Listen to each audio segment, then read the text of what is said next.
Broadcast with Amanda, Shandy, and Colleen. My name is Colleen. My name is Amanda. And I'm Shandy. And welcome to the show, everybody. This is Season 3, Episode 26, episode number 116. How are you guys doing today? Wonderful, wonderful. I'm feeling good. Same. Something just fell in the other room, hence the look of alarm on my face. We're fine. My apartment might be falling down, but I'm fine. How are you? Awesome. We had no internet for 4 days this past weekend. That's right. So all day Friday, all day Saturday, all day Sunday, and they didn't get it back up and working until Monday at 4:30. It was a long weekend. Stretch. We watched the same Paw Patrol on DVD several times. My parents were here. It was great. Nice. It was like 1998 or I don't know. Yeah. Yeah, it kind of was. It wasn't so bad because I finally took my Christmas decorations down. So Well, that's good. it's like, this could potentially be problematic that it's still up, but that's all taken care of. Anyway, yeah, AT&T, man, AT&T. Yeah, they're the worst. They're like the absolute worst. Did I ever tell you guys that I once actually cried on the phone with them? Yes, you have. Oh my God. And I believe you got something positive for it, if I'm not mistaken, yeah? At the time I thought I did, but basically later on I learned that they actually didn't change anything. And Oh. yeah, once again. And by then I was just memory. but then I was just kind of broken and was just like, well, fuck you guys. Like, I'm just not. Okay, well, we got them to agree to comp our data usage for the entire weekend until service came back up. So Which is, the least they can do. Yeah, Right, seriously. hotspotted the shit out of everything, which is what we did to do the patrons pizza party on Sunday. Nice. How did that go? It was fun. I was very sad to miss it. I have been looking forward to that ever since Dan originally suggested it, and then I thought I was going to be available on Sunday, and then like a couple days beforehand, I realized that I wasn't, and it was too bad. But next time, because I think we're going to do it again. Yeah. All right, because I feel like it took a long time for that to actually materialize, but everyone was convinced. Yeah, I thought it was fun. And you know who had the best time? My son, Zachary, who ate 3 pieces of pizza as an unaccompanied minor outside watching the Paw Patrol.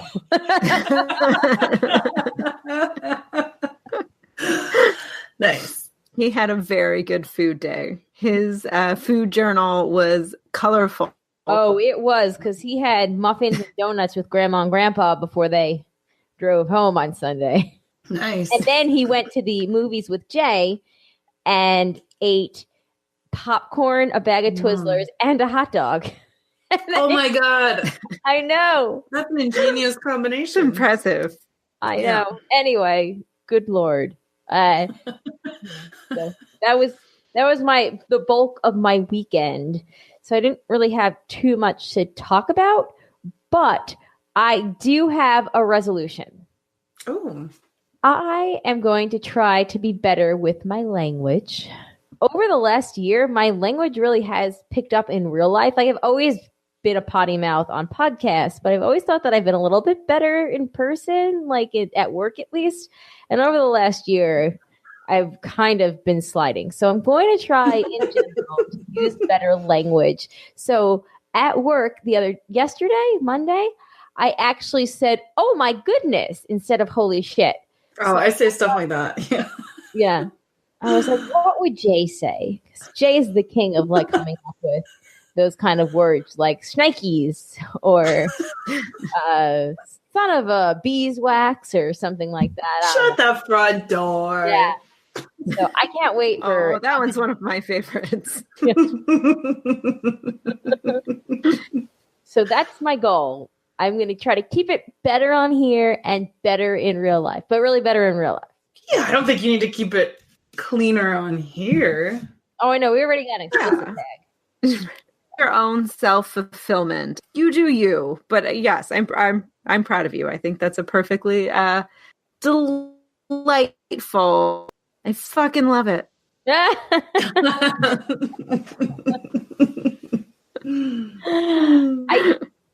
I very love you. I forking love it. I forking love you. Right, exactly. Just channel your inner good place. Yes. Yeah. I have to watch that show. But I think I forking love it might be an episode title contender. I think it's a good one. It's a good one. Wait, so have you not seen The Good Place? I have not. At all? Oh, well, you gotta start. It is the best thing on television. It's so good. I know. I'm going to get to it. I did start a rewatch again of Veronica Mars season 1. Like I pulled out the DVDs this weekend at one point because we realized that nighttime TV, I was like, oh my God, this is what's wrong with America is that people who like watch cable at night have to watch The Voice over and over again.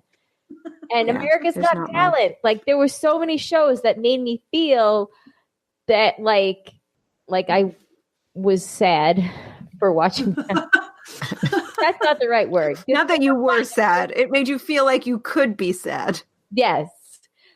I don't know. Like I don't know. I watched Susan Boyle on America's Got Talent Celebrity Edition or whatever it's called, All-Star Edition.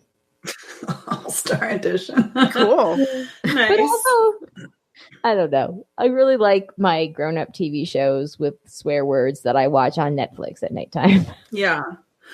So speaking of Netflix, have you guys been watching Tidying Up? No, but Jay has. No. Oh, I would be interested to see what he thinks. I like simultaneously love and loathe it. It makes me rage, but I love it. What about it and what is not great about it? Because it's one of those things that seem to be keeping in the zeitgeist. Yeah, it's like super satisfying to see all of that shit get organized and like decluttered and I do feel like there's this collective moment of I think people are starting to be more conscious of like consumerism and it's like, oh yeah, maybe we shouldn't just like buy all this shit and then you just have all this shit and like need to get rid of it. So that's very satisfying to watch and I like her method and like she's adorable and really fun. But basically it's just like it shows all of sort of like what women do but aren't thanked for or recognized for.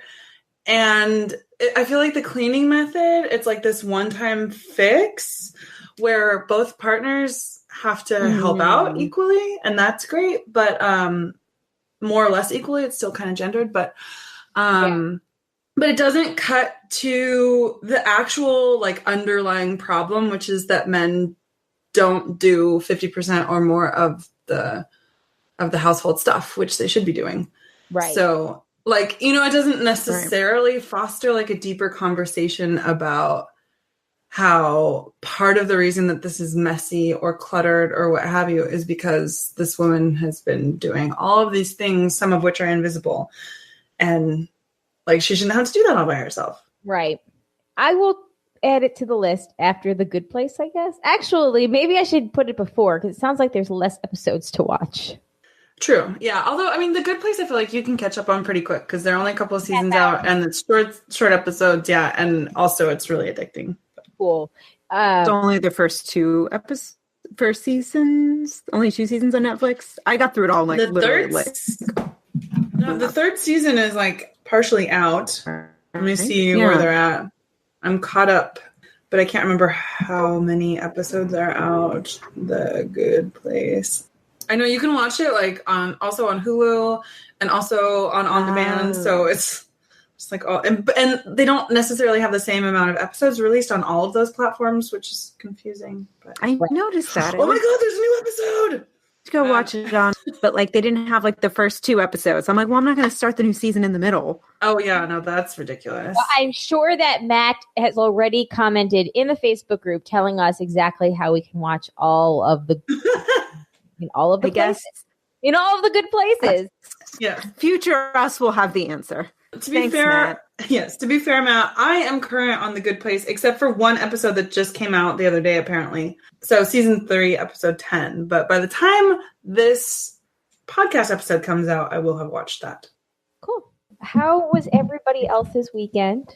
It's good. My parents were in town. They came to Brooklyn. We took them to the Brooklyn Museum. Look, I saw Yeah. I saw on your mom's Facebook.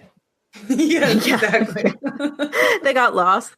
They ended up in Chinatown. Nice. You know, they had a great visit. They brought me a bunch of Christmas stuff, some of which I had bought some new plates. So I've retired my old 20-something very girly plates, and I'm doing my first Facebook Marketplace sale. Ooh. It's not going well. No one wants my plates. Oh, I actually saw that on Facebook. Really? Yeah, they're very nice. They're like Yeah. in perfect condition.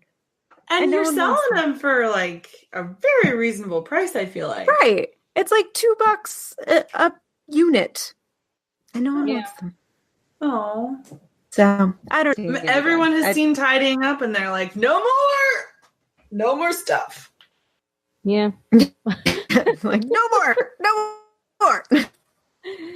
I'm sorry. I just noticed that Kayla tagged us in Yeah. the Gillette ad, which Fallon also sent us, which the three of us discussed this morning, which we also talked about in PO. So Yeah. Yeah, we did. I just want to take this moment to say that we loved the ad, and I think it's really funny, all of the snowflake penises that are having meltdowns over having their feelings hurt over this ad. Yeah. I thought they were tough. We're just fighting back. No, it's pretty terrible when somebody's like, try to be the best version of yourself, and your response is like, don't tell me that I'm a terrible person. Liberal propaganda. It's not quite what we said. Like, try to be the best version of yourself, aka don't rape somebody. Don't tell me what to do. Why do you hate men? Why do you hate men? Yeah. Propaganda bullshit. Boycott. Rapists. And people that show their penises when we don't want to see them, and people who take advantage of other people who are in lesser positions of power, Right. and people who commit assault in all forms. Mm-hmm. Anyway, okay, sorry, back to the happy things. We are all over the place, and that is my fault. Bad producer, bad. No, it's okay. It's my fault too. I froze a couple seconds ago, and I'm still trying to catch up to how we got to the Gillette commercial. Kayla tagged us in a post, and the moral of the story is don't show your dick to people that don't want to see it at the end. Right. Okay. Yeah, I would say Kayla tagged us in a post, which highlights basically all the men that you shouldn't be talking to anyway. Yeah. It's like things like this are actually pretty hilarious to just like sit on the sidelines and watch with popcorn, because it's like all of the men that they're actually talking about sort of like come out of the shadows and show themselves. Right. The point. Okay, so hold on. Exactly. Let me pull up Right. that article that I sent you guys earlier, and I will read in case anybody doesn't know what we're talking about, and maybe you don't. There was a Gillette ad, and it basically targeted toxic masculinity and said, gave examples of things like boys will be boys or bullying or whatever else that I can't think of off the top of my head. And Mansplaining, interrupting. exactly. Oh yes, like the objectifying women. Exactly. So all the things. And the whole premise of the commercial was we can be better, and then it showed other men correcting the behavior that was highlighted as problematic in the first half of the commercial. Well, there's a bunch of little snowflakes that are very offended. The feelings are very, very hurt over this. I believe, let's see. Let me pull this up. So on the Gillette, the actual Gillette YouTube thing, there are, like the advertisement on YouTube, there are 122,000 thumbs up and 408,000 thumbs down. So Russia came out in droves. Wow. It was like a feeding frenzy. Also, who does that? I mean, clearly lots of people thumbs up and thumbs down things, but like, why? Fragile ego.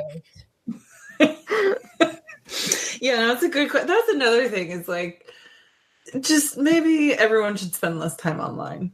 Like, Right. I can get a life, people. Like, does that Oh my God. does that soothe your anger? Is that like the soothing tonic that you need to being called out for your shitty behavior? Is to thumbs down that video? Very vigorously thumbs down. So they created a whole bunch of YouTube accounts so they could thumbs down. They took a shot with each one because they're manly men, and then they washed it down with Bud Light. Right. And then which they told their kid to go get for them out of the fridge. Which, because that's another thing that we have not next to them already. Right. But that's like another point that we haven't really touched upon. And I think is kind of an important part of the ad is that like it sort of ends with because the boy, because our boys will become the men of tomorrow. It's like, can we get our act together so that the next generation can fix everything that we've been doing wrong? And it's like, how can you argue with that? According to the transcript, it ends with, because we believe in the best in men to say the right thing, to act the right way. Some already are in ways big and small, but some is not enough because the boys watching today will be the men of tomorrow. Exactly. Whoever wrote that copy, man, cheers. Yep. Pretty hard to argue with, but hey. You would think. Apparently not, because 480,000 people tried. So, oh my God, yeah. One comment said it was propaganda, pure and simple. Another said, this commercial is awful. It is dripping with contempt for men and upholds ridiculous stereotypes. Now, all these have misspellings. Naturally. Wow, literally, we are attacked for being men. That one comment attracting more than 100 thumbs up likes of agreement. And then they're calling for boycotts. Yeah, which is ridiculous. Well, they're certainly not going to man-cot it because well played. I forking love that. I forking love that. I just, I can't remember if we've talked about the Jackson Katz TED Talk on here. Maybe. I don't think so. It doesn't ring any bells for me. If you haven't seen it, you definitely should, and we can link to it maybe in the show notes because it's so fucking good. But anyway, he's this guy who does this TED Talk, and he's worked extensively with like the military and various like universities, sports teams, etc. Maybe contracted for Gillette, who knows? Because it really sounds like his sort of like wheelhouse. But his whole TED Talk is that sexism is a man's problem. And it always gets framed as a woman's problem, like women's issues. Yeah. And how basically like male intervention, like male on male intervention, that sounds weird to say, but you know what I mean? Like men making other men accountable is like the solution because women can participate, but like it's up to men because they're the ones creating the problem, so they need to fix it. But anyway, it's really, really good. Right. And seriously, I wouldn't be surprised if he had a part to play in the Gillette thing. But it's the same sort of like mindset. Right. And this does sound familiar. You might have talked about this before. Yeah, I'm pretty sure we have mentioned this before, but also it's up to men because a lot of times if women speak up, they don't get validated anyway. Totally. And he talks about that too. It's so good. If you have not, seriously, anyone listening, you haven't watched it. Name again? Jackson Katz. Okay. Katz TED Talk. Okay. It's great. I will link to it in the show notes. Right. Yeah. Anyway, okay, let's. No, but it does. Sorry. It makes me. I know in my like brain that there are people that actually would see that and like agree with it and be like, yeah, on the same wavelength. But at the same time, the other part of my brain is like, how can you possibly be such an idiot? Like, how can you possibly think that?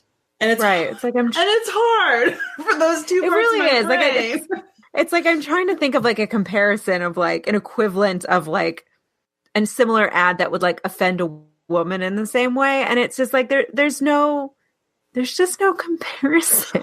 Well, like, there's no comparison because men are not systemically marginalized group, whereas women are and have been for all of eternity. So there is no comparison.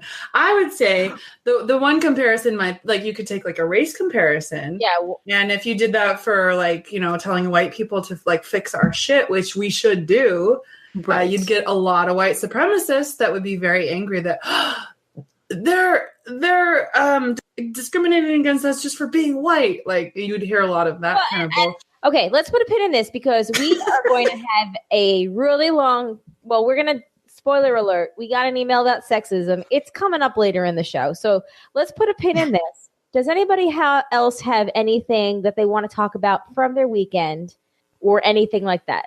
No, my weekend was good, but nothing really to like report back on. No funny stories, no uncovering graves. All the graves remained covered this week. Yes, yeah. Oh, I will say, so I cut my finger this weekend. Ow. And it has been a long time since I've done that. Band-Aid technology really needs to come up. Because it's right on the tip of my finger. And I'm gesticulating with this finger intentionally to prove the point. But like, oh, yeah. Because you use your hands all the time, and it's like I'm constantly in water. It's like I wash my hands, the Band-Aid comes off. I am going through Band-Aids at an alarming rate. You need something for the tip.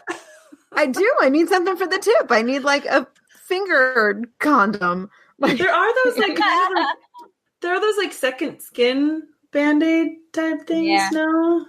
Right. That might work. Like this the straight up like finger condom that you see on like cooking shows that they put on. I got stitched here and I did the glue thing, and I have to say it didn't really work. That is problematic on so many levels. Right? Oh man. Yeah, just saying. And then I got pregnant. No, actually my time how you get pregnant? Happened right around the time I got pregnant. Coincidence? Maybe it was the universe telling me something.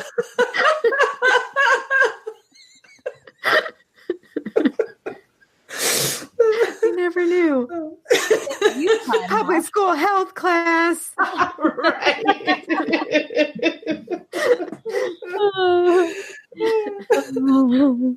Anyway, I'm sorry though. That's so yeah. The world needs to come up with better Band-Aids because this is so wasteful. I have gone through like 18 Band-Aids in 3 days. It is really like not good. So I wonder if you could go like super sort of like low tech old school and just do some gauze. And then I suppose I could. Because it's more, I just want to like give it a head start on the healing process. Yeah.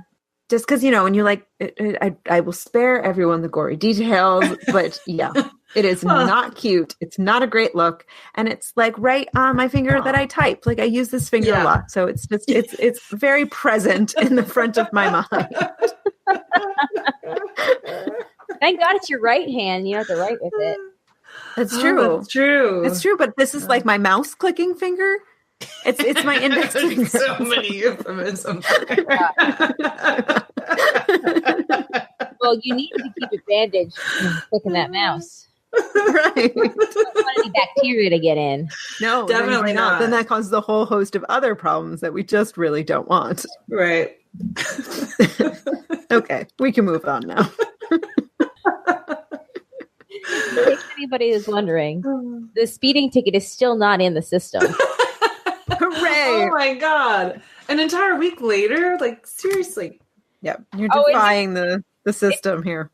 I think this upcoming Saturday will be 4 full weeks, and we had 15 days to pay it. There's got to be some sort of statute of like, if you haven't filed by now. I know, but I don't know. Good Lord. I don't know. Do most people just send it in by mail? Watch, there's going to be like a warrant out for Jay's arrest. Exactly. This is crap. You know what? I'm a little bit surprised and disappointed that we didn't get any feedback from John on this whole process. True. Just saying. I'm just going to throw that out there into the, Guess we know that maybe someone is not current. Yes. Well, you know what? I've seen the downloads for the last few episodes. I think a lot of people aren't carrying. Tell your friends. No, I'm just kidding. Yeah. Tell your friends anyway. Coming up, nothing but binging the broadcast for the whole 3-day weekend. Yeah. You Desiree have your did it. homework. She texted me and told me. She's like, we listened to you all morning. Nice. Anyway, my time hop reminded me of, did I ever tell you guys about the letter that we got from our disgruntled neighbor? Ooh. No, you did. Okay, so when we were in our townhouse, the garages were kind of small, and after Zach was born, we just started moving like crap into it, and it came that we couldn't like really park in it. So we were told that we could use the visitor spots at where we were, because there were a lot more visitor spots than other areas of the neighborhood where there was like 2 or 3 visitor spots, whereas we had like a whole row and a half of visitor spots. So we used to park in the visitor spot, and this apparently very much angered one of our neighbors. Okay, you ready? Okay. This is a letter to the HOA. To whom it may concern. I understand that there will be a decision regarding the matter of residents using visitor parking spots for their own. If you decide to allow homeowners to park in the visitor spots, then I ask that no single resident be allowed to claim any one spot as their own, as has been done in the case with the red Volkswagen belonging to the residents of address. This red car has continuously claimed a specific visitor parking spot as their own. There are 2, and the spot in question is the more northern visitor spot between, and then lists these other 2 addresses. So we had rows of them, but there were 2 that was in between where like the breaks and the houses were. And that was like on our side of the street. So it's parked there because, nobody else was in there, I guess. So causing no one else, myself included, to ever have a fair chance at using that spot personally, or for the intended visitors that do come by on occasion. To amplify the issue, the residents of our address do not appear to leave during the day for any longer periods than a trip to the local food store, causing the possibility to claim the visitor spot by anyone else who is working a regular 8-to-5 job impossible.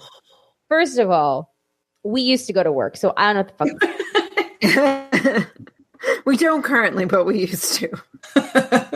So, whatever. If the board wants to rule on something in a general manner, fine. But this I believe would call for a unique case.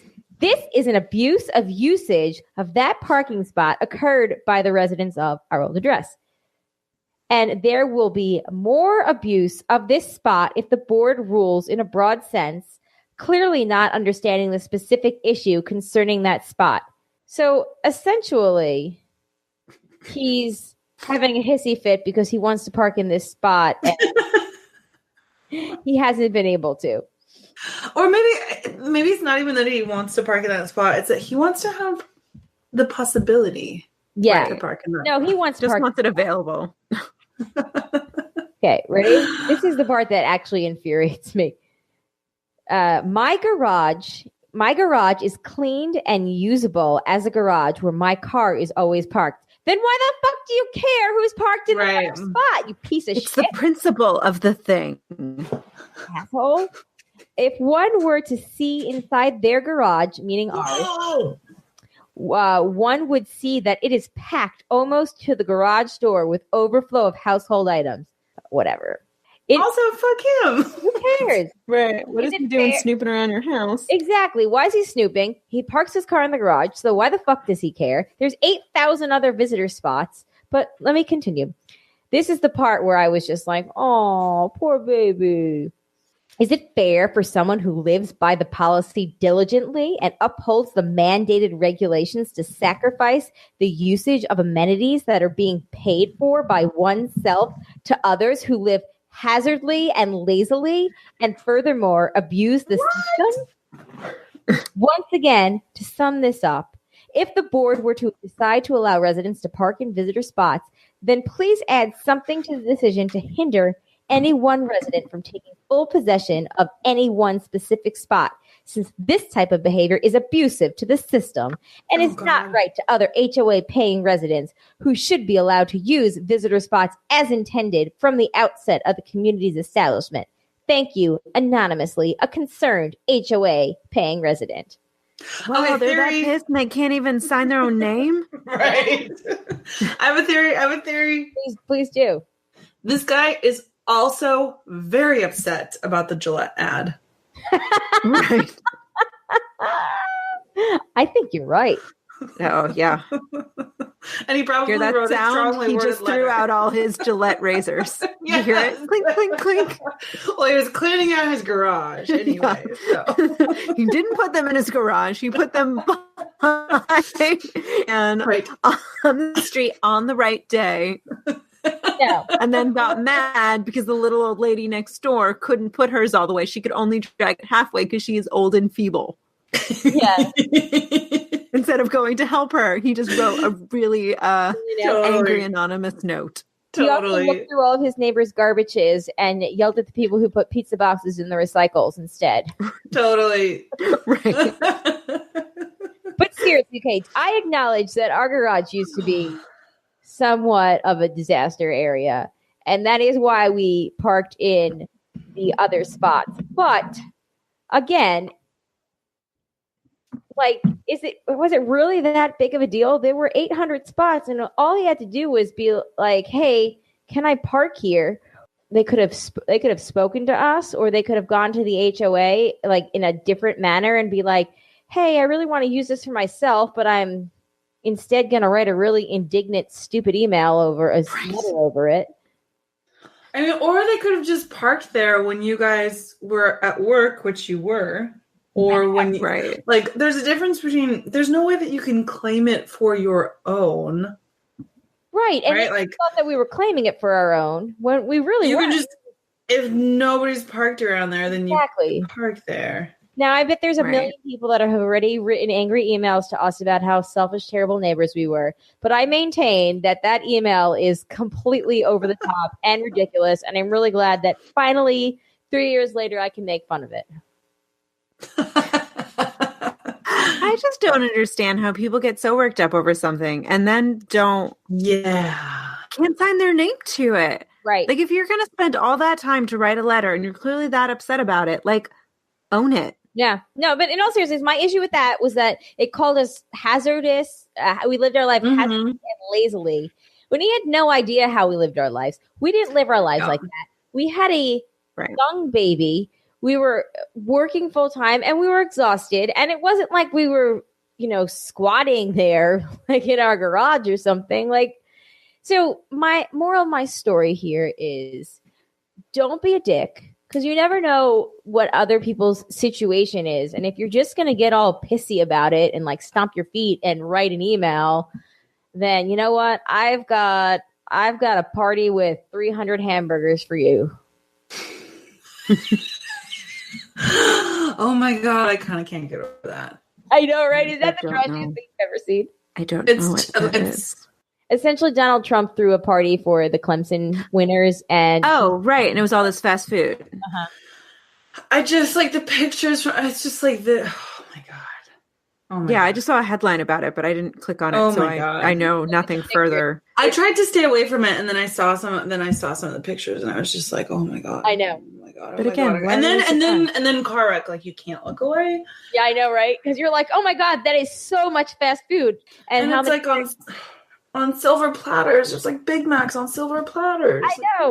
Like, no. I just Really. think No, America like has a complex about not being, like fancy and not knowing how to do this kind of stuff. And while I think that we should fully embrace what we are, and we don't necessarily have to be like, snobby chic, whatever, at the same time, there's a fucking limit. And McDonald's in the White House. That's your limit.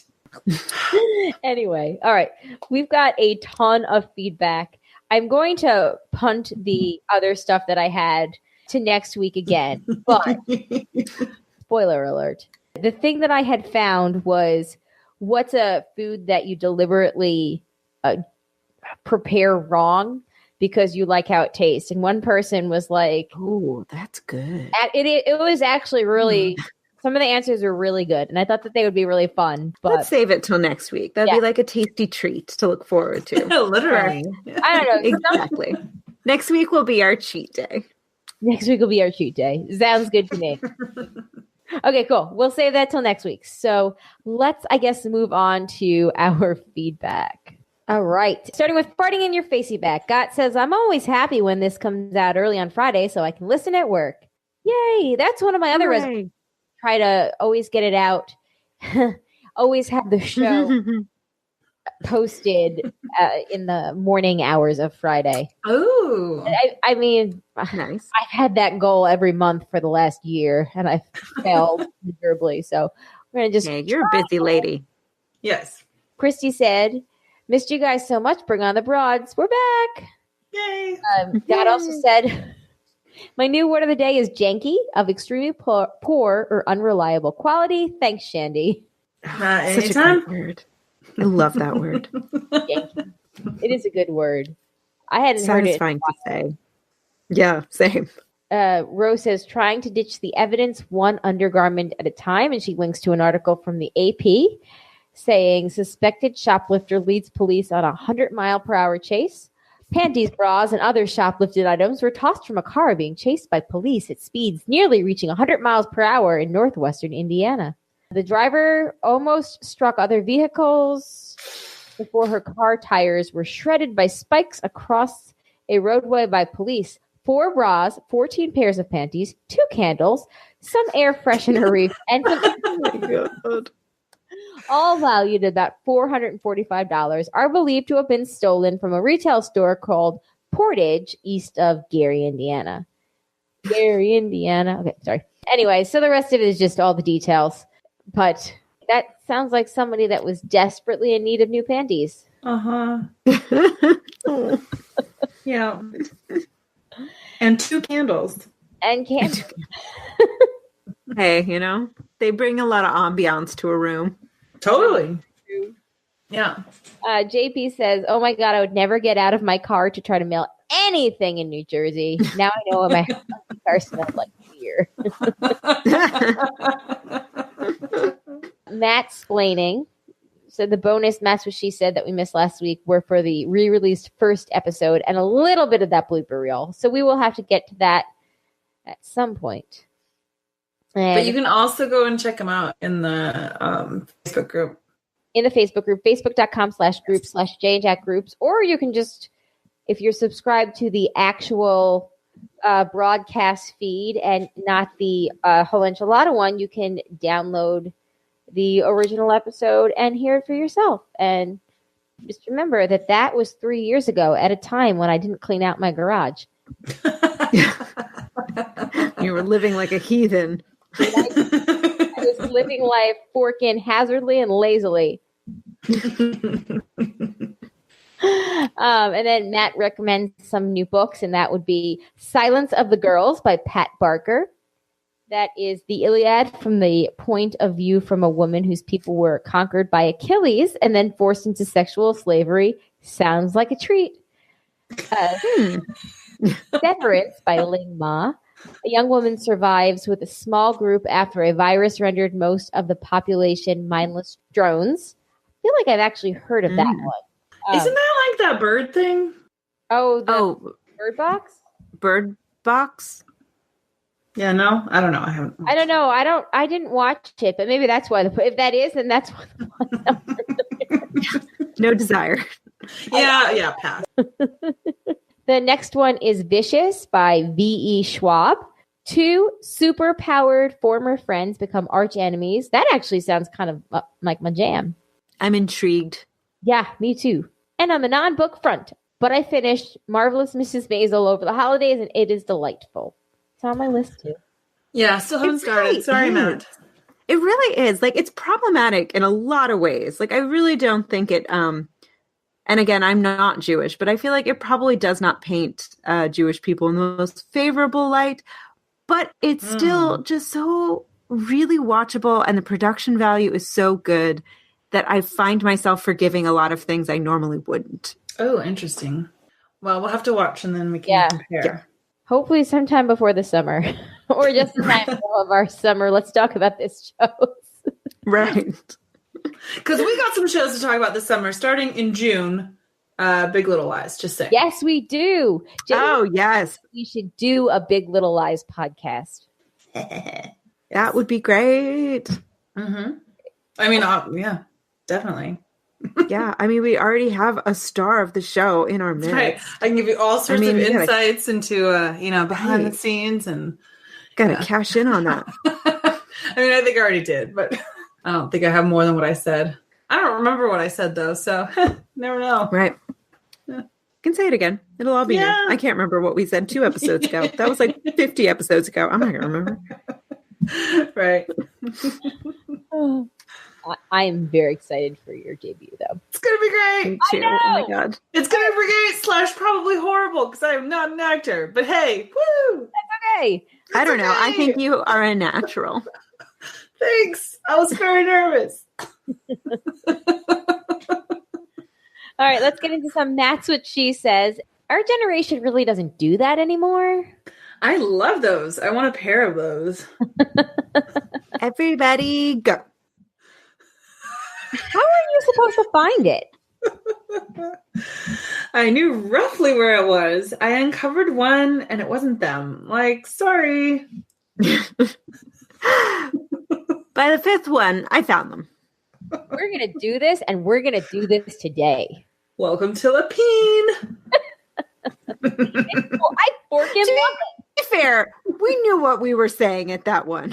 Yeah. The whole point was that in French, that's not only just the peen, but it's also a verb. Pine. It's like a multifunctional peen word. That means exactly what it sounds like in English. That's great. Awesome. Nice. I guess that wasn't short, but I'm done.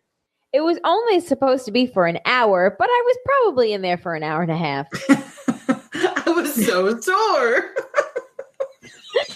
The good sore. I feel it. I'm a little sore the next day. It was like 40-minute videos. I'm like, Adrian, I have to go to work. I can do this year every single day.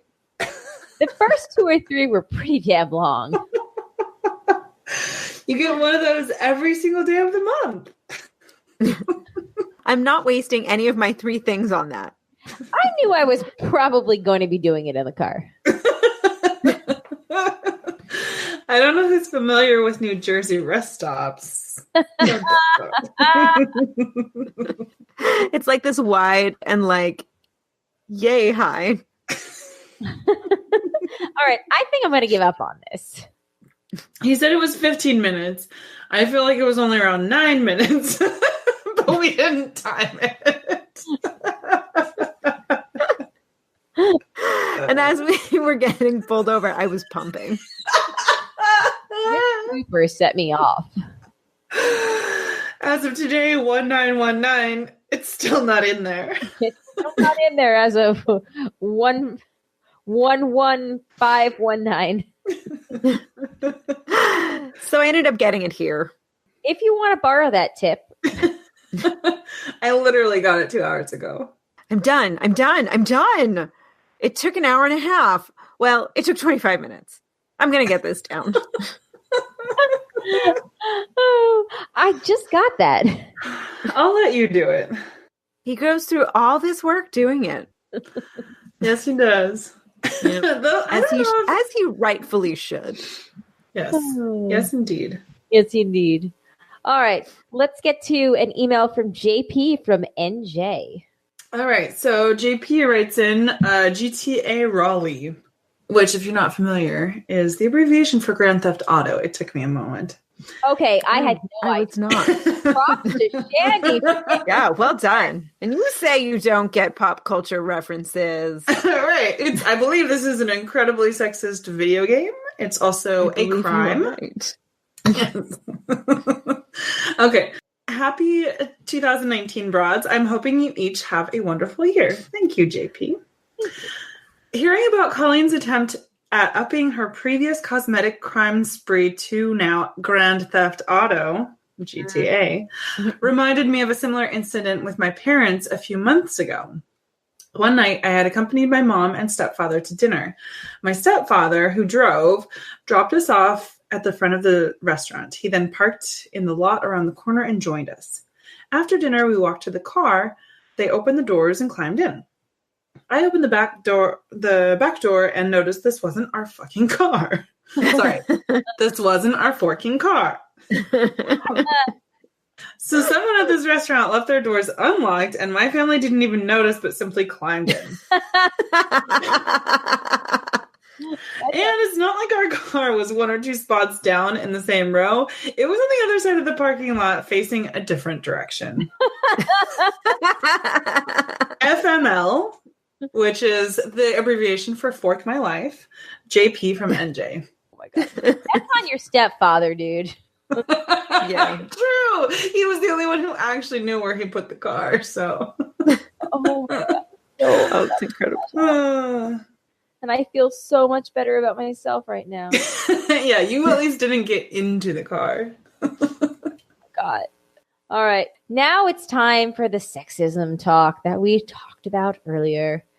So we have an email from Joanne, and this was jointly written in to the Ramblecast After Dark people and Ramblecast After people, the gentleman on the Ramblecast After Dark, and to us. So here's our reading of it and our response to it. The subject of the email is "Sexism is Dead?" ?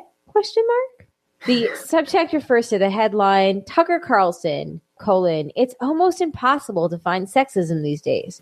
Well, fuck that guy. I'm out.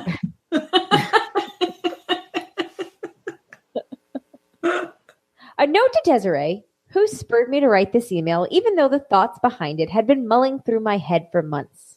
I really appreciate your emails to the Ramblecast. For those and a bunch of other interactions, including lunch with Shandy a couple of months ago, and and female managers telling me not to worry about my idea of creating team banners because they, quote, had the girls working on it, unquote. I have been thinking a lot about the topic of sexism and how to move forward in a positive way. Excuse me. That's not the Coke or the Adderall. It's okay.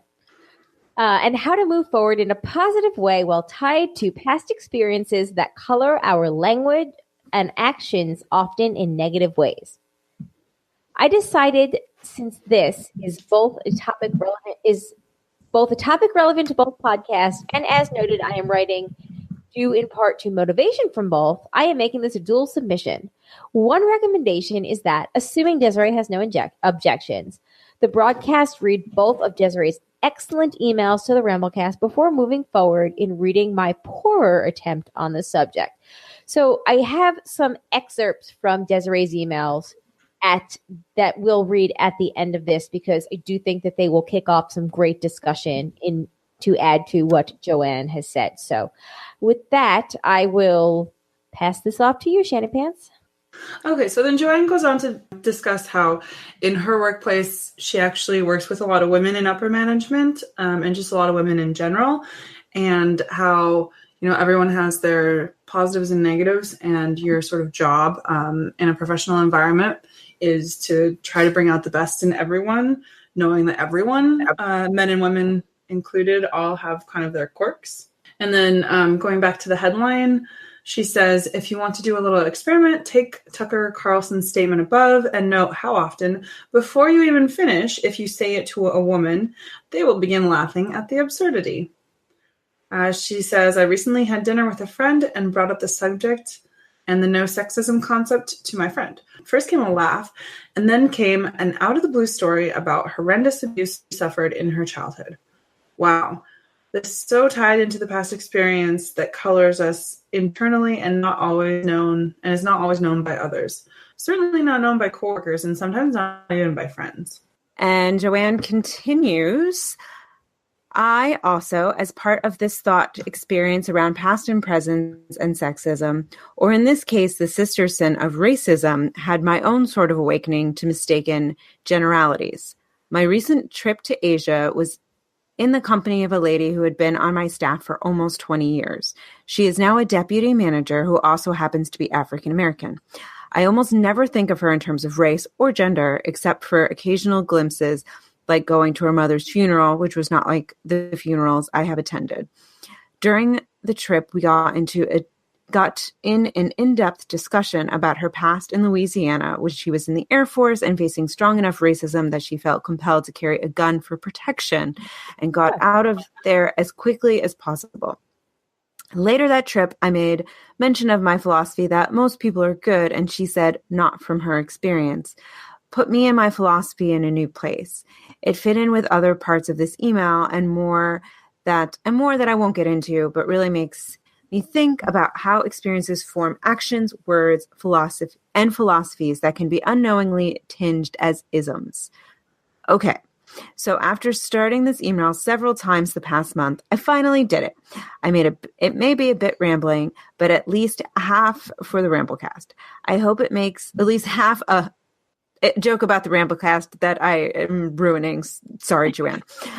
I hope it makes some sense and perhaps spur more discussion and maybe other emails on how our own and other experiences affect implicit and explicit sexism, racism, and other isms by us and by others. The ever remarkable Joanne. Very powerful. Yeah. I think the main thing to focus on that we wanted to talk about with this email was kind of how we began with the Gillette discussion earlier.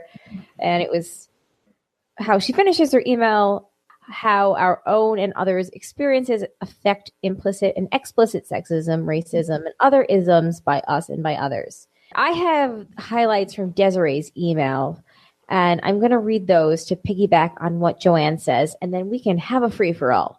So Desiree had written into the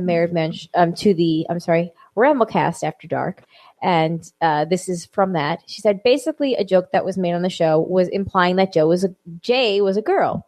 Do you know what it's like to go through your whole life having your gender used as an insult for men? You don't. It's disheartening. It's actually heartbreaking when you hear it from someone who you respect. Yes, I know that you did not mean it to be so awful, but this is what women live with every day. They are the joke gender, less than men. We live this every day. Every day is a fight just to be equal. And yes, we should focus on ending sex trafficking, which I guess was from another discussion. But while we do that, we should also change the way society thinks about women. We should stop celebrating songs that treat women as inferior. We should stop making comments that are harmful to women.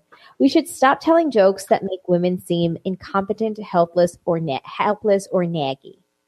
I think that we need to have these. This is another quote. So that was one excerpt. This is the second one. I think we need to have these kinds of conversations all the time. It's hard to understand when you are the privileged side, just like with racism. Discussions can help foster understanding and change. Maybe if we change society to make women less of sexual objects, more of equal humans, we would have less rape, assault, domestic violence, and sex trafficking. Maybe this is a small way that normal people can change the world. Snaps. Yeah. So good. Yeah, so good. Yeah, for both Joanne and Des, thank you both, as always. Yeah, really well put. I mean, like, definitely, like, all the yes. I think, like, going back to the title of Joanne's email, it's like there is a Venn diagram, and it perfectly intersects, for the most part, of, like, the people who are upset about Gillette's ad and the people who would actually say that sexism is dead. My thing is, like, there's so many little things, and we could talk about all the things. And I was just Googling because I was trying to find this article that I had shared a while ago with a group of some acquaintances, and I was really floored to see that things like suggestions such as ways that men could support feminism. One of them was men, be sure that you're doing half, if not more, of the chores and stuff at home. And some of the men, like, actually shot that down. And I was like, wait, what world are we living in? are we in the upside down? Yeah, it was very, very strange. But anyway, so I was trying to find that, and I can't find that exact thing, but there are tons of other articles that list off all of these things, you know, how sexism is basically like touches on all of our lives in every single facet of our lives. But even if you want to go from some of the smaller stuff that we don't see, which is just as important. Before you start the smaller stuff, I looked up, I mean, I knew what it meant, but to get a basis. So an implicit bias or implicit sexism, which I think probably is some of the smaller stuff, is an unconscious attempt. I'm sorry, an unconscious. Unconscious. It's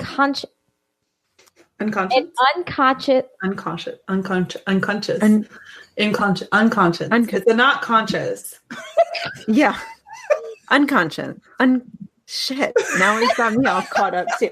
An unconscious attribution of particular qualities to a member of a certain social group. Implicit stereotypes are influenced by experience and are based on learned associations between various qualities and social categories, including race or gender. Yeah, and so like to go with that also, I think you have this idea of sort of like the overt sexist versus the quote unquote benevolent sexist, where like everyone can sort of get on board that like the overt sexist who says outrageously sexist things or like is out there like raping women, everyone can kind of get on board with the fact that like that's not okay. Like that's an explicit bias and it's like super overt sexism. And of course that's super important to eliminate. But once you start eliminating that, you have to watch out for the implicit bias that we all have for all different kinds of things. And it's just about being conscious of that. Those people and goes, that guy's a jackass. But it's when it's the more subtle things, I think, that really keeps things from changing. Well, implicit bias is the dude who would be like, yeah, don't fucking rape women, while at the same time laughing at the idea that men should do half of the housework, if not more. That's what that is. So, and again, those ones are harder to see. And that's the quote unquote benevolent sexist who is going to want to protect women. And, you know, so like, it's like, he's being nice, but like, really, no, he's like putting her on a pedestal or he's inferioritizing her in some way. Like, it's also not good. But what I was going to say is so there's all of the implicit stuff, that there are lists and lists. Like I just came across like 20 things men can do to support feminism. 100 easy ways men can, you know, get their head out of their ass, like things like that. That's all easily findable on the internet. But like for me, for the explicit stuff, my measuring stick, my yardstick, this is all from Matt. The sort of like first hurdle to jump over will be, for example, when we've had as many female presidents as male presidents in the United States, and we still have had zero, right? When we have as many, if not more, women on the Supreme Court, when we have 9. Exactly. Mm-hmm. For that exact reason.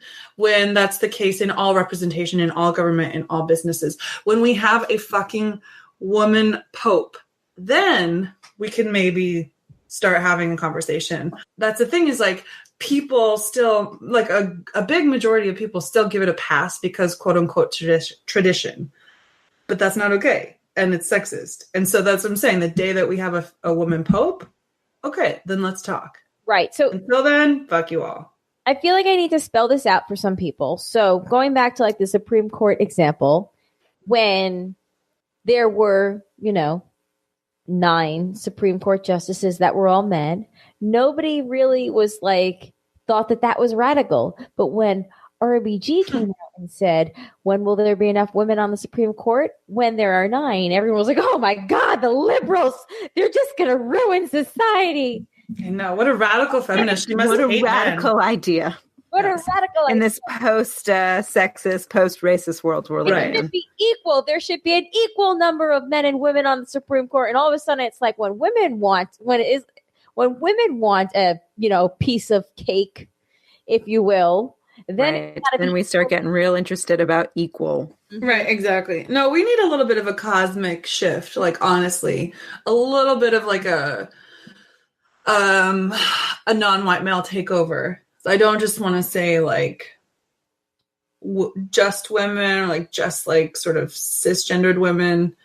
But we really need to like balance out the scales by overbalancing to one side, which is the non-straight white male side for a while. That's right. I think. Well, because when you think about it in terms of like a boat, when a boat is trying to level itself on choppy water, it has to tilt way far the other direction before it eventually finds its balance in the middle. Oh my God. And so we've been really tilted on one side for a very long time, and we need to overcorrect in order to get ourselves to a smoother place from which to sail forward. Amanda, I think that might be my favorite metaphor I've ever heard ever. Well, good. I'm glad. And just to, because I think we've done pretty good with this discussion. Just to bring up one last point that I had, when Joanne and Desiree talk about like the little things, or I'm sorry, Joanne, Desiree, and Shandy mentioned like the littler things. Something like the example that Joanne had with her coworker, where Joanne always assumed that most people are good, and honestly, I kind of did too. I mean, I assume that 65% of the population, of at least the American population, is good. I, had also that most people are inherently good at heart. They don't wish bad things upon people. And that's from my experience. This woman clearly had a completely different experience. And for me to say something like, oh my God, what a drama queen, or something that discounts her experience, that would be an implicit bias, because that would be me taking my own experience and dismissing somebody else's experience. And I know you guys know this, and I know that most of our listeners probably know this, but I have found that there is a decent amount of people that need something, specific examples kind of spelled out for them to know this.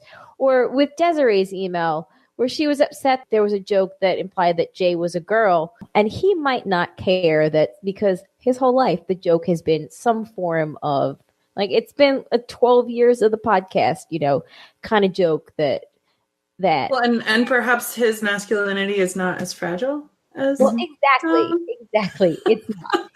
He is not bothered by it. He's been hearing those jokes for a long time. Doesn't bother him. You become immune to something after a while when the actual butt of the joke isn't you. Like, you're a girl. Okay, well, you're a girl. But nobody's actually stopped. Nobody, but certain people don't stop to think, like, when you say that, you're making them out to be the joke gender, like Desiree said.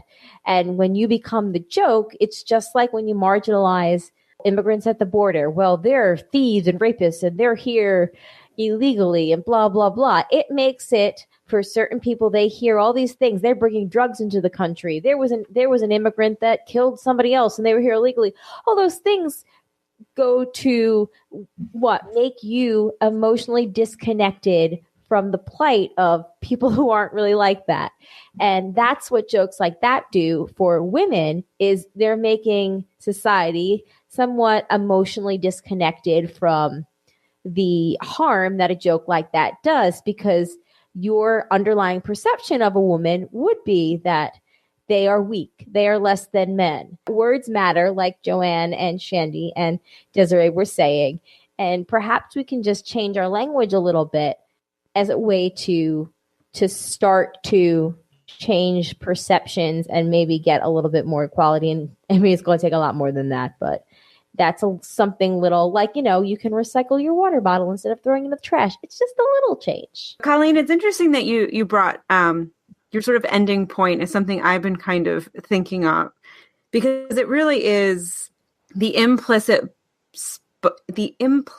bias is really, I think, really becomes the most problematic, because it is the most nuanced and detailed and gray. And it's where I think people get the most offended, because it's really hard to look inward upon ourselves and see the things in which we need to be fixed. And that just gets me thinking about, in general, this idea of how do we reframe the conversation and the thought and the thinking, so that it's not, a Gillette ad is not an attack on you, but it's constructive criticism. You know, when you go into a job review, like you don't want to be praised for an hour. You want that constructive criticism on how you can be better. What if we looked at this as that's just what this is? It is, we as a society don't think we are so far gone that we cannot collectively come together and fix it. And if we look at these things as though they are a step towards fixing a problem and not just allowing you to continue to just burn up in the dumpster fire that we are currently living in. You have to admit that there is a problem, and that's when Right. That how do we switch the thinking from I'm being attacked to someone cares enough about our future that they want to help me be better.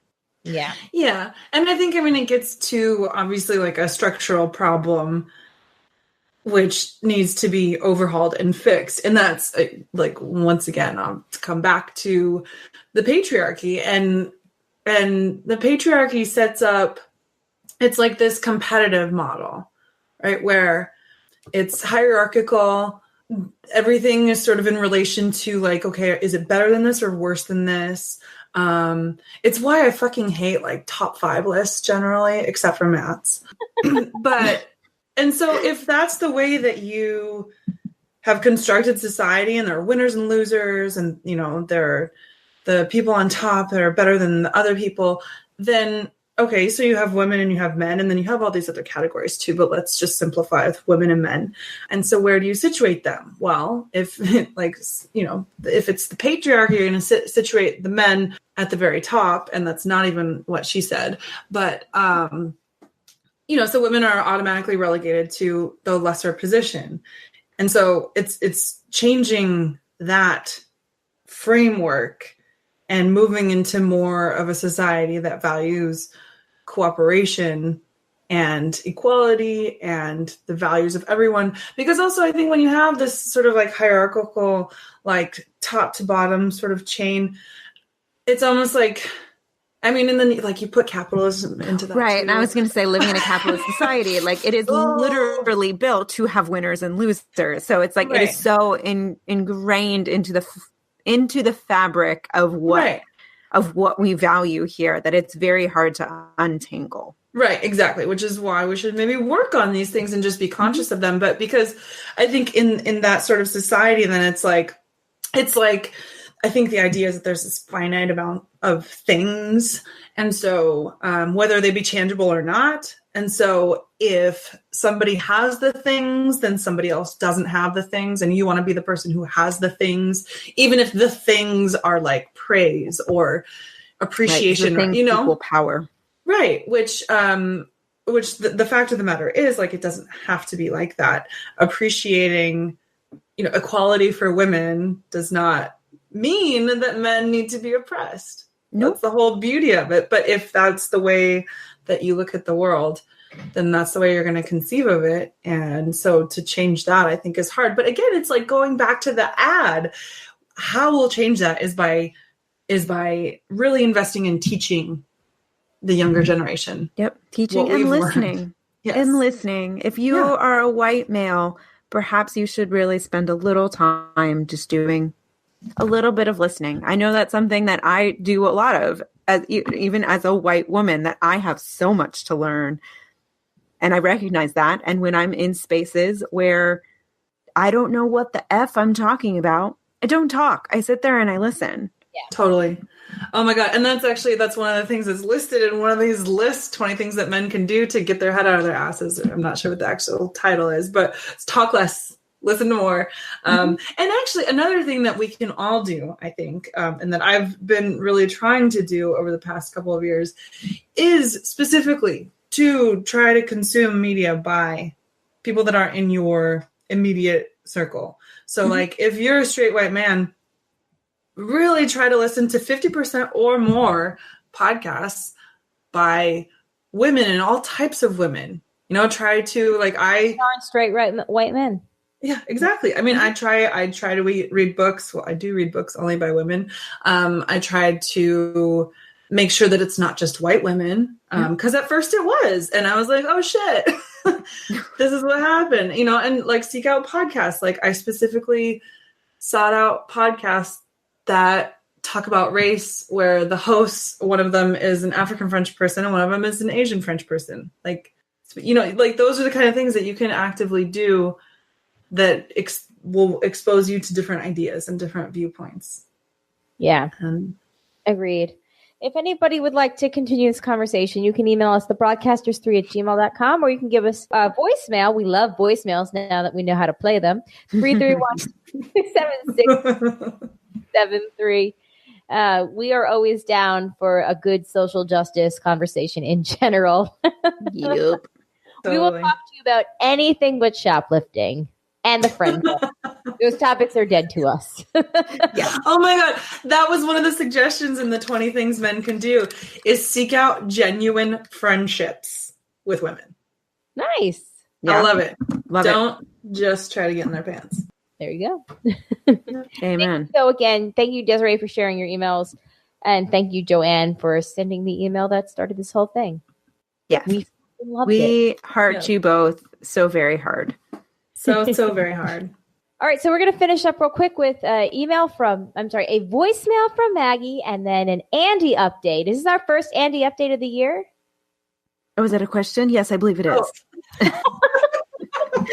It was like borderline. It could be a statement. It could be a question. All right, take it away, Maggie. Totally not queued up as always. All right, take it away, Maggie. Hey, Amanda, Shandy, and Colleen. It's Maggie. Happy New Year! It was so great to have that episode with you guys last week. I'm very excited for another one. I missed you guys when you were gone. But a few things. Shandy, you were talking about doing yoga for 30 days in a row. Woo, good job. Maybe I'll try that this summer. I cannot do that during the school year. And so I'm still working a part-time job until June, so I'm still a little busy. So maybe this summer, though. That's a good goal for the summer. Amanda, you talked about the massage and feeling sore afterwards. Try a Epsom salt bath afterwards. I get a massage once a month, and the Epsom salt bath really helps. Especially, I have a sore muscle like Epsom salt thing that is at my store. It's labeled for sore muscles, so it's really nice. And then, so you guys were talking about gluten allergies, and you forgot one. There is another one other than intolerances and allergies, which is celiac disease. We mentioned celiac. It's the one that I have. If I were to be glutened, it would take 3 days for me to know, and I would see effects for 3 months. I call it an allergy when eating out, because restaurants understand allergies, not autoimmune conditions, and I don't have time to do a science lecture every time I'm learning something. So, yeah. The last time I was glutened, it was really bad. After 20 minutes after every meal, my body would say, "You're starving." It would act like I hadn't eaten. And I would be like, I just ate. But my body's saying, I'm hungry because it just wasn't absorbing nutrients. And it was, it really sucked. And so yes, there is more than just allergy and intolerance, which I do think some people have. Not everyone does have to be as crazy about it as I do. And I'm very jealous of them. But I've heard a story of a nun with celiac disease who was taking a communion wafer, and she was still having symptoms because there was just enough gluten in that communion wafer. So, and then for Kathy, whose daughter came out as trans, I had a friend who came out as a trans woman year and a half ago, and so I have lots of thoughts from seeing it on the outside for her and stuff. I would just say, be supportive as you can. Change your pronouns. If you make a mistake, change it right away. She'll understand. She'll understand the mistakes. Oh, please. Oh my God, that was a fast 3 minutes. Hey ladies, it's Maggie again. I knew I was going to get cut off. Okay, so Kathy, I will send an email through the broads with some more thoughts for you. But just a few things. Just try to change your pronouns. If you realize you messed up, try to change it right away. It gets easier. It really does.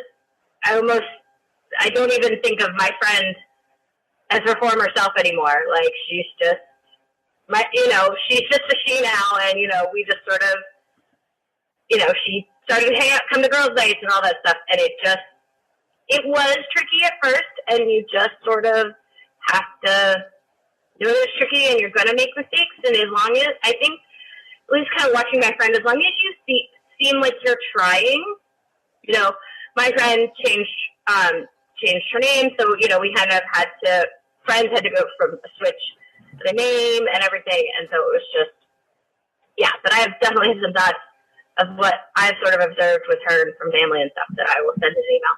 And then the other thing I want to share with you, Kathy, is one of my favorite podcasts, other than the broadcast, is How to Be a Girl. It's a woman who has a fifth grader who is trans, and so she's talking about that. It's a little younger than your daughter, but it might give you some help and know that you're not alone because you're not.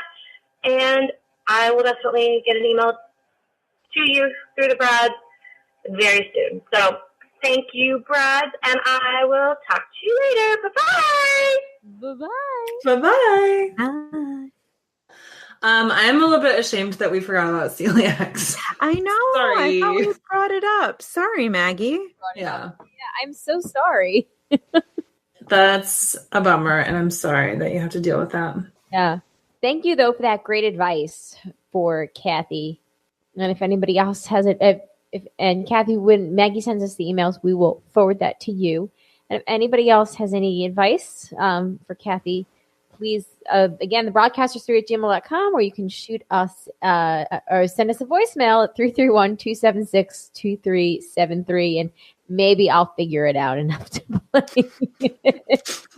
All right, we're going to end this B with an Andy update. First one of the new year. Woo! Woohoo! Yeah. Okay, the new year and Andy's virginity. Andy writes in, "Hey broads, hope y'all had a great holiday season and that 2019 is treating you well so far. Unfortunately, I can't say I ended 2018 nor started 2019 with a bang, but the holidays were some enjoyable, low-key events. Sorry I forgot to leave my New Year's resolutions for the last show, but I couldn't think of any. I mean, what would I like to do this year for the first time, perhaps? Can you think of anything? Well, fuck me, I'm stumped." See what you did there.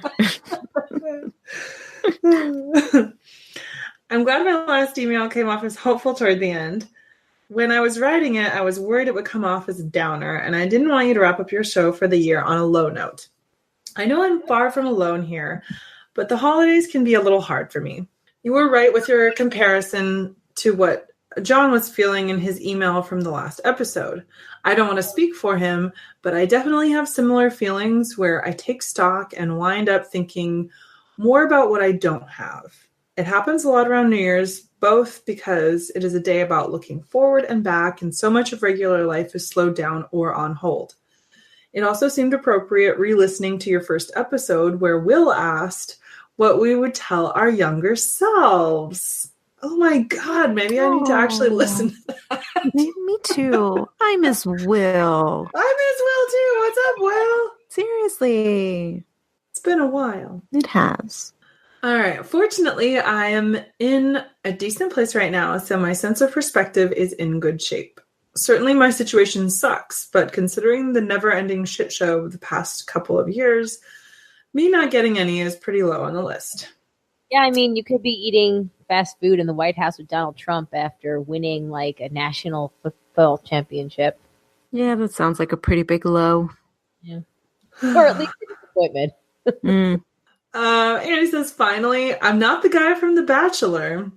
I don't want you to, but apparently the guy this year is a virgin and is getting made fun of for it. I saw some talk of The Bachelor, but I didn't actually really look into it. That is a subtle bias that, well, not even, that's a fucking big bias. See? Yeah. That's part of what Desiree's email was talking about that I didn't copy and paste to our outline, where she was talking about how there's different standards for men and women having sex. Totally. Mm-hmm. Being made fun of for being a virgin, but women who have had sex often get called things like sluts. Exactly. And meanwhile, if the woman on like The Bachelorette hadn't had sex, the men would be like salivating over it, which is oh my God, yeah. also disgusting.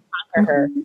Okay, so Andy says that's about it for now. I'm going to get to hang out with Alice at a group event soon, so hopefully I'll have a little more to tell you next time. #I'm with hers, Andy. And then he wrote in an addendum earlier today, which says, "Hey broads, quick follow-up since the last letter ends on a cliffhanger with me getting to spend time with Alice.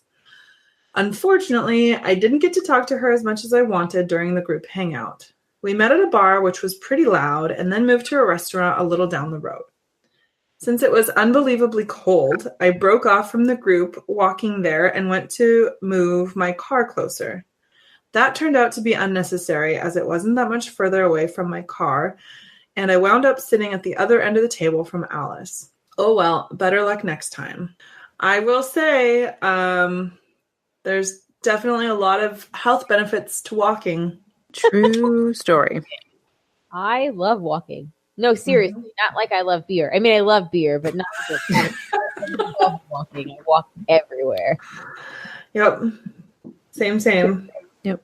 Well, Andy, to a new year, you've got this, friend.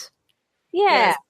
Andy, I really do have a good feeling about 2019. So she does. Yeah. And actually, I did want to go back to one thing that you said in your email about the year winding down and it kind of being a bummer and ending up focusing a lot on, things that you don't have versus things that you do. And I would say that is something that you can be in control of, and you can reframe the way that you're thinking about it and try instead to really focus on what's positive and enumerate that out instead of thinking about all of the things that you don't have / want. And I know that's easier said than done, but it's definitely a mental shift that we can all work towards. Yes, and that actually made me think of something that a friend of mine told me the other day that a friend of his does. So this friend, he sets little reminders for himself in his phone. So if he works out in the morning, he'll be like, "Hey Siri, remind me that I worked out today." So when you're getting all bummed, Siri comes in and reminds you of something great you did for yourself and boost your confidence. And I just loved that. And I think that is totally applicable for you, Andy. When you get bummed, think of something good that you did that day for yourself, or just do something good for yourself and tell Siri to remind you about it later when you're feeling blue again. Oh my God, this is like a Daniel Tiger song come to life. Yeah. I'm not even. Maybe this friend of a friend is Daniel Tiger. We don't know. I don't know this person. No, I'm not kidding. Zachary every morning goes, "Alexa, play the Daniel Tiger soundtrack." And then we listen to it. And this really does. Amanda, you sounded like a living Daniel Tiger song. So thank you. All those years of public television finally paying off. Alexa's now playing Daniel Tiger. Daniel Tiger, Hidden Dragon. Anyway, well, thank you, Andy, for the update. We look forward to taking this journey with you in 2019. Thank you to everybody who's listening right now. Thank you to everybody who wrote in, called in. Thank you to the patrons. If you'd like to become a patron, you can go to patreon.com/JaneJack, or you can go to janejack.com and click on the Become a Patron link in the show notes. We had our first patron for 2000. We had our first 2 patrons. Ooh. Hell yeah. And that would be, we had Caitlin and Melody. So welcome, ladies. Hello. Hello. I'm hoping you're listening to get our welcome right now. If you would like to become a patron again, you can do that. If you are at the $5 or more level and you get into the patrons group, you totally have to make your first post. #I'm with hers. #I'm just saying. But yes, thank you. And thank you to the patrons that contribute at a certain level. And that would be Tack from Tokyo, Eckhart Rickner, Maggie the Magnificent, Joanne the Magnificent Joanne. We've got to come up with something other than Joanne with a plan. Joanne with an equal rights plan. I don't know. Ooh. Ed the creepy mailman. And did I forget anybody? Tokyo, Eckhart, Maggie, Joanne, I think that's everybody. Ed. Yeah. Yeah. Cool. Thank you guys. If you'd like to be number 6, please, again, we would appreciate that. If you want to shop through the Amazon affiliates link, you can go to janejack.com/Amazon, and that will redirect you to a page that helps us out every time you make an Amazon purchase. And if you would like to pick up some merchandise, including a broadcast sticker or a Team Universe, Team Science mug, and whoever else is coming down the pipeline, new things are coming. And that would be janejack.com/store. Well, thank you again, everybody, for listening. Please don't live your life hazardly and lazily. Otherwise, Unconsciously. consciously. Fucking. So I need a name for him, like Barbecue Becky. Like, what would be this person? The Garage Gary. Don't live your life. Oh, yeah. What'd you say?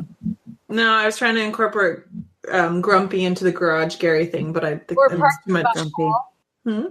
Parking Spot Peter, because we have a Paul that we were friends with.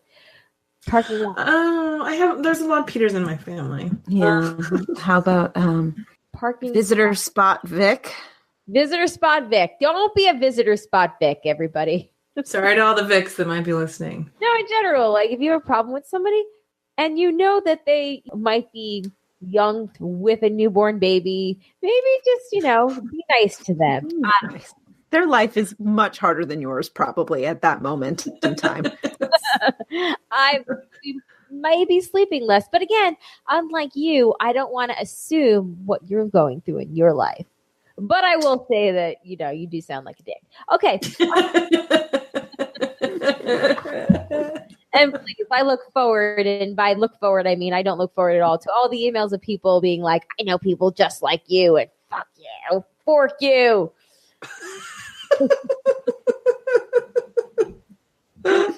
All right, on that note, my name is Khalid. My name is Amanda. And I'm Shandy. Peace out. See you later. Bye. Okay, we were just kidding. We're back in 2 weeks on January 29th. The episode Like a Marvel movie. Oh, yeah. This is a Marvel. Oh, my God. Yes. We are going to be doing a podcast with the Real Weird Sisters, another crossover.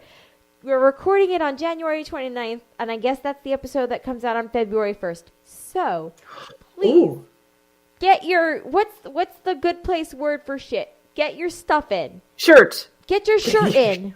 Get your shirt in. It can be love-related shirt because February is the month of love. And I've been reading recently about things. Yes. And it turns out that's like a long-standing pagan roots to this February love thing. So cool. Send us a love fest. Yes. Okay, on that note, goodbye for real. Bye. Wait, actually... No, a second one! A second extra scene! I can't remember if I ever even said this on the podcast because then we went on break. But I was a guest on The Real Weird Sister. You did. The movie holiday show. Yeah. Oh, you didn't say that. Right. It was their holiday show, and that came out towards the end of December. And that's a really fun listen, so you should check that out if you want to, I don't know, hear me on that. But we did talk about basically like who we shipped that never actually hooked up in the books.